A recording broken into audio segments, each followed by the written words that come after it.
Hi, I'm Joey Pinz. People ask me, how did I lose 130 pounds? The quick answer is always discipline. I started my business, wasn't paying attention to my health, was eating too much, drinking too much sweets. My daughter was born. Next thing I know, I'm pre-diabetic, I have hypertension. I knew something had to change. Discipline. I, like many of you, have faced many challenges in your career, in your family, in your life, in your faith. How did you attack them? How did you approach them? How did you solve them, hopefully? It all had to have some degree of discipline. I'm also asked, how did you found and start a tech business and it lasted over 25 years? Discipline. I was committed to it, enjoyed technology, didn't enjoy some aspects of it, but knew it was necessary. Discipline. Our podcast mission: how do we use discipline to better ourselves and society? Join me, please, as I talk to interesting people and discuss how they use discipline in their family and their passion and their careers and how it helped them. Our podcast vision: growth through learning from others. Joey Pinz Discipline Conversations. It'll be light and serious. Join us, please. Thank you for consideration. How's the show so far for you, Brett? It's been good, running into a lot of people, especially, long-time ConnectWise person. So, Yeah. and especially with this one being kind of what Automation Nation used to be, now it's IT Nation Secure. June for me was always a sentimental time frame of just, celebrating MSPs coming together, and the nerdier side of it, the techs typically come in and really getting in the nitty-gritty of the stuff that you can do with the tools in this space. So it's just fun to hear what's going on, what the vendors are doing, what the MSPs are doing, how they're adapting. It's been great. I mean, you started Automation Nation. I mean, I personally did, Well, but you yes, and your team. yeah. So I mean, it's it went from a small room of like 100 people attached to IT Nation when it was just IT Nation, not the Connect part, right? In November, and then it kind of stood off on its own in June. I think in 2011 or 2012 timeframe is when it like kind of got its own footing. And then it grew ever since then, right? And Automation Nation was always the techs, and then IT Nation was like the business owners, how to grow your business. But yeah, I mean, it's been wild. And then the shift into security, obviously, that's clearly still really big right now. A lot of eyeballs are going towards AI, but I still think security should be at the forefront because AI is just going to make security that much more difficult to deal with. Expand on that, Brett. Well, so there's AI for good and there's AI for bad, right? And AI for good makes you more productive, yada yada, which is that talk track. But at the same time, AI for bad makes it easier to be phished, makes it easier to be completely manipulated in a way that you didn't expect, and that's scary. I guess that it only takes about 3 seconds of our voice for them to completely generate your voice, and even have the same inflections that you have on the words. And that's pretty scary if you get a phone call and it's like, oh, hey, Joe, how you doing? And that's not Joe on the other line. And they're just sitting there talking, but it sounds just like Joe. And that could get really scary. How do we help businesses deal with that when you're just like the finance person at the company and you think you're talking to the CEO? And it might not be the CEO. So it still brings security up front, right? How do businesses deal with that? And I know that that's been a lot of topics in the breakout sessions here. I'm actually doing one at 1 o'clock around this subject a little bit, to how are MSPs and using AI for the good, and then how are they defending themselves for the bad? And I don't think there's great answers yet. It's still kind of in flux, but there's a lot of ideas around it. So how do you just stay current? Just know what's out there. What's your message to MSPs this week? Message to MSPs this week. Your challenge, So my challenge, and I'm going to be pushing this for a while in general, because MSPs traditionally are looked at as like, oh, you're my IT guy. You help me with the IT stuff. And that's great, and it's working, and obviously the ecosystem works like that. But I think the best MSPs actually get involved with the businesses that they're operating within. So their customers, they know what they're trying to do, and they pick technology that's focused on growing their business and leveraging that, and truly saying like, how can I help you grow? And then how can I take the data that I have from my platforms that I'm using to empower you with that, and not just say, hey, you're secure, you're good, you don't need to talk to me ever, everything's good. No news is good news kind of thing, which is, the traditional, the way that I look at it. Because you go from, I know I'm kind of rambling, but you go from break fix to the MSP kind of model, the all you can eat. What changed there? Well, break fix, I needed all the hours, right? And you only have so many hours in a day, so you cap out, and it's pretty measurable on how much money you can make when you're doing that. With the MSP model and going with a contract and saying, okay, it's $200 a user or whatever, flat, and I take care of you, that model incentivizes not doing a lot because you want those customers to be profitable. But you got to do something in the sense of like, okay, how are you growing those customers? How are you leveraging the tools that you have that might actually grow them? And I think that's where AI comes back in. How well are we as a community, not just using AI ourselves and making ourselves more productive? How do we give that to the customer as well? So I think the message is, get involved with the customers that you're dealing with, help them grow. Obviously, it's not really scalable. You probably have key customers that you can say, okay, yeah, like, these are the ones I want to help grow. But if you have 200, that's really hard to do, I guess, is what I would say. And leverage the data and push the vendors, me being one of them, to give you more meaningful data that you can give to your customers and help them drive business success.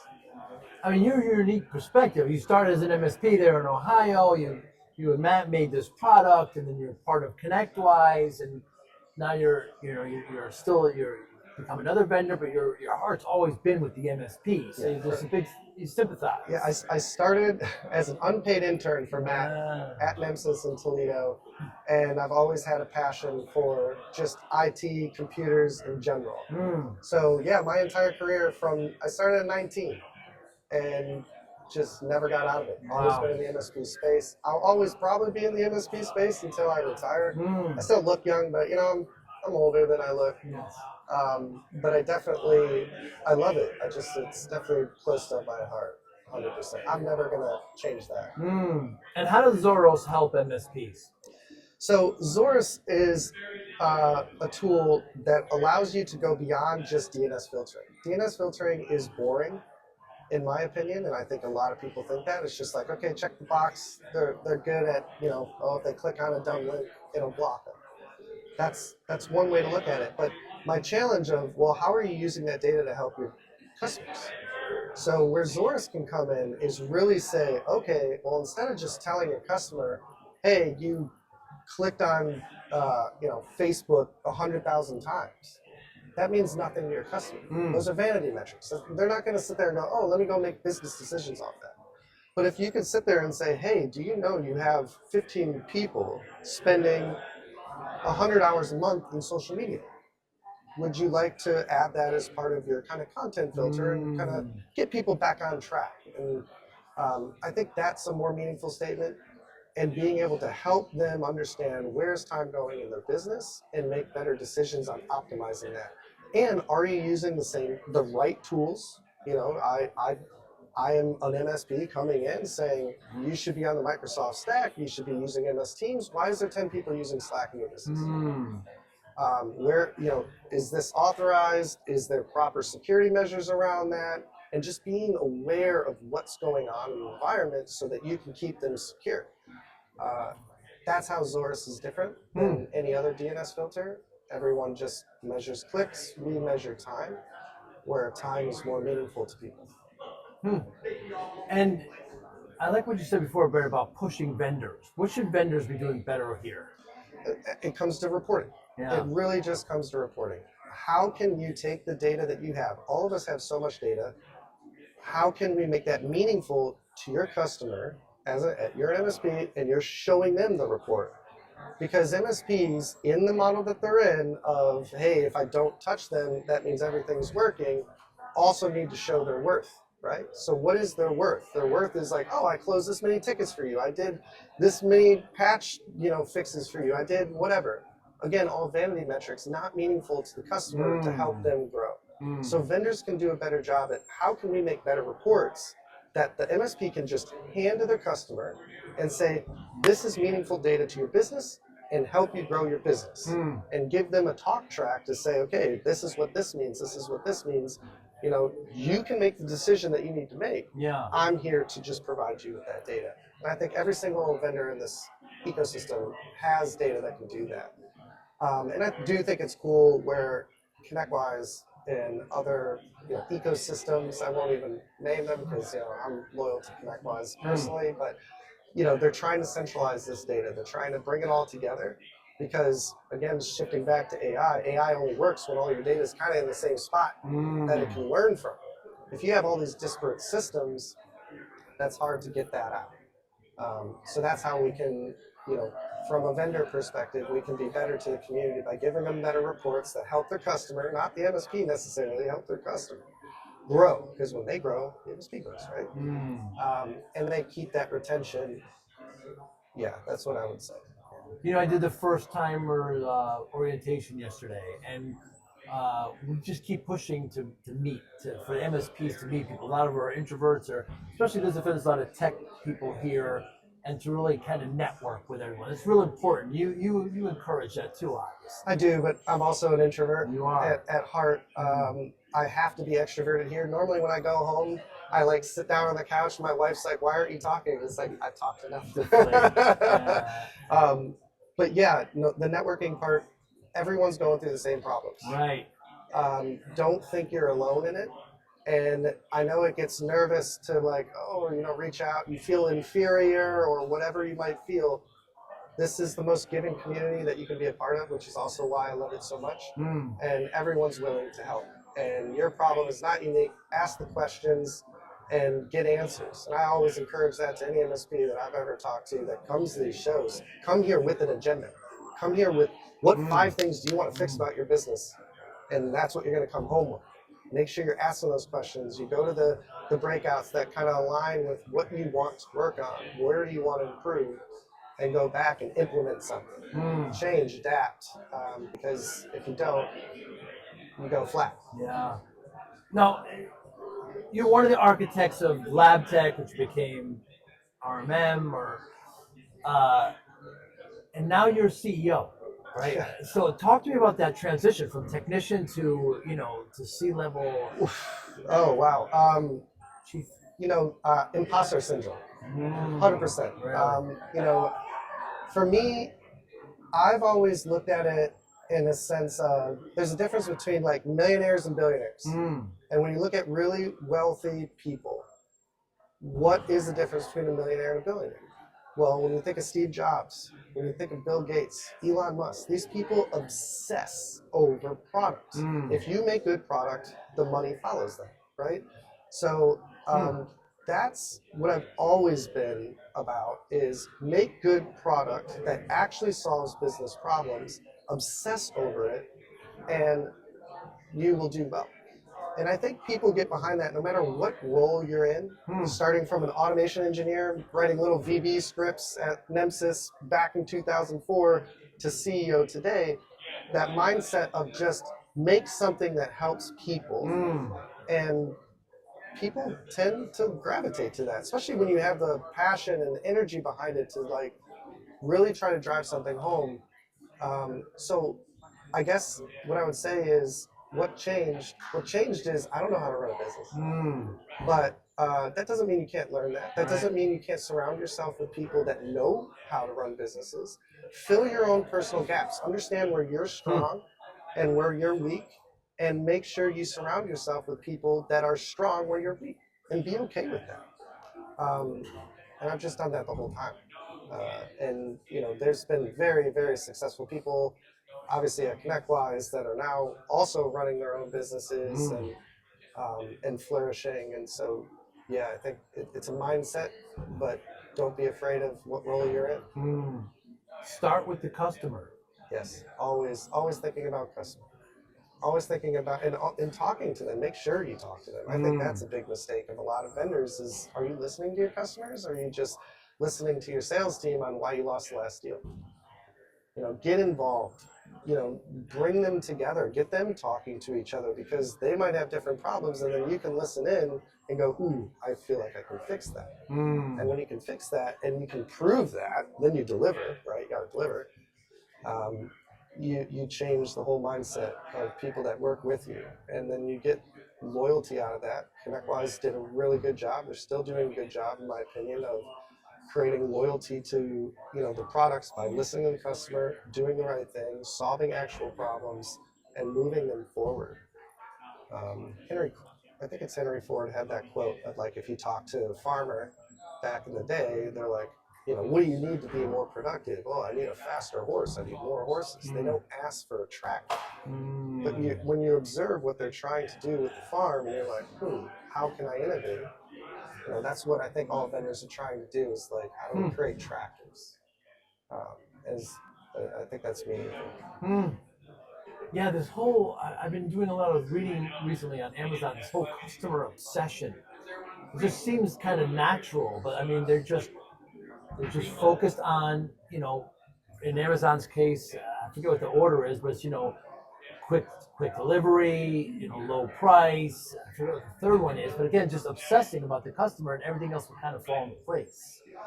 Well, Amazon made it way too easy to buy things. That's problem number one, right? I mean, the fact that I can go, I need a grill scraper. Right. By 4 o'clock. And then boom, there it is. Yeah. Like, that's revolutionary. Yes. Like, that changed everyone's mind. And to go from selling books to the concept of, what if I made the most impactful marketplace on the planet, where anyone can sell anything and you get it this fast? There's a reason why Amazon's so big, but I mean, that's revolutionary. That's the tractor. And so, I mean, they obsess over that one, and it's one thought. How can I make it easier for you to buy something? I want to make sure everything in your life is one click away. Right.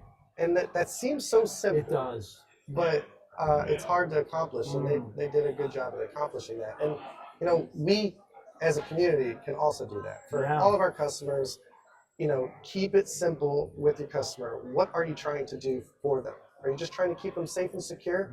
And tell them, hey, you got all the security tools necessary, and they feel like they can go to sleep at night, knowing that? Or what is your true goal as a business owner for your customers? And do they know that? So it's a really good point around Amazon and obsession. What's something about you, Brett, that people would find interesting or surprising, personally?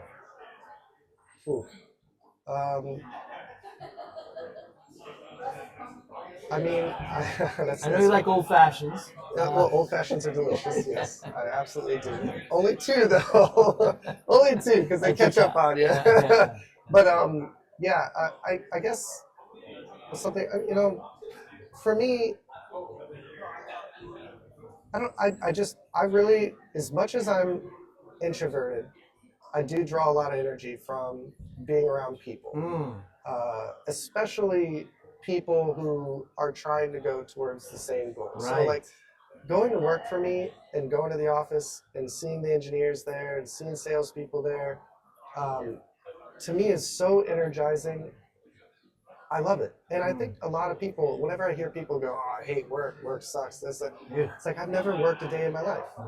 I've always just loved what I do, and if you love what you do, and that's what you should chase, that's what I do. And other than that, it's family. That, like, I put family above work, yes, but there is a weird balance there, especially when you're CEO and you got all these people and then your kids and whatever. But regardless of that, I think really what it comes down to is I'm pretty simple. I love what I do, and I have a true passion for that, and I do that every day.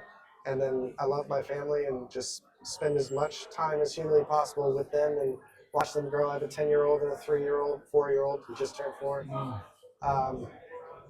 And it's it's the light of my lives. It's the best part. Yeah, it certainly Literally is. the best part. Thanks for your time, Brett. Always a pleasure to see you, my friend. Thank you. Thanks so Appreciate it. much. Thank you for listening and or viewing Joey Pinz Discipline Conversations. Please share this episode with one or two of your friends who you think may benefit from the episode. Our website, www.joeypins.com. There you'll find lots of resources and you could join our mailing list. Please follow us on all our social media, Instagram, Twitter, and Facebook. Podcast information, the video version of our podcast is on YouTube. Please subscribe. Audio is on all major podcasting platforms. Please follow them. And if you like it, please consider giving 5-star rating. Would really appreciate that. Thank you again for listening or watching Joey Pinz Discipline Conversations.